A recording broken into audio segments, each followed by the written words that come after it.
Saudara ekonom senior Rizal Ramli mengatakan jika penerapan sistem ekonomi syariah di Aceh belum optimal, khususnya dalam penerapan manajemen yang amanah.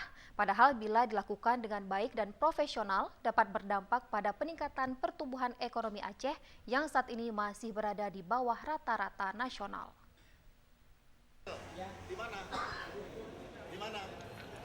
Sistem penerapan ekonomi syariah di Aceh saat ini menurut ekonom senior Rizal Ramli belum berjalan manajemen amanah, sehingga tidak hanya berbentuk slogan semata. Sebetulnya Aceh menjadi contoh dan pilot proyek terutama melaksanakan penerapan ekonomi syariah. Rizal Ramli menilai melihat belum optimal menerapkan ekonomi syariah, pasti ada sesuatu yang salah dalam menerapkan ekonomi syariah. Padahal Aceh diharapkan menjadi contoh dari daerah lainnya di Indonesia dalam menerapkan ekonomi syariah. Menanggapi hal tersebut, Rizal Ramli berharap pemerintah Aceh untuk menerapkan ekonomi syariah secara amanah dalam pengelolaan keuangan dalam meningkatkan pertumbuhan ekonomi. Jadi kuncinya manajemen. Nggak cukup kita hanya slogan syariah, tapi manajemennya payah. Manajemen tidak amanah.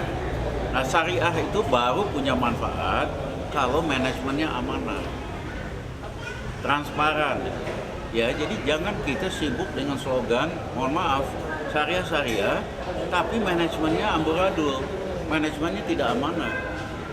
Kalau kita mau perbaiki supaya sistem syariah ini betul-betul bermanfaat buat rakyat, betul-betul bisa jadi contoh seluruh Indonesia, kita perbaiki pengelolaan dan manajemen. Menurut Rizal Ramli, dana OTUS di Aceh cukup besar dan angka pertumbuhan ekonomi hanya 4,2%, sementara pertumbuhan ekonomi nasional 5%. Ditambah lagi angka kemiskinan dan pengangguran juga menjadi tinggi di Aceh. Perlu mencari solusi dalam penanganan sistem keuangan oleh eksekutif dan legislatif dalam menumbuhkan tingkat perekonomian dengan pengembangan prioritasnya. Tim Liputan TVRI melaporkan.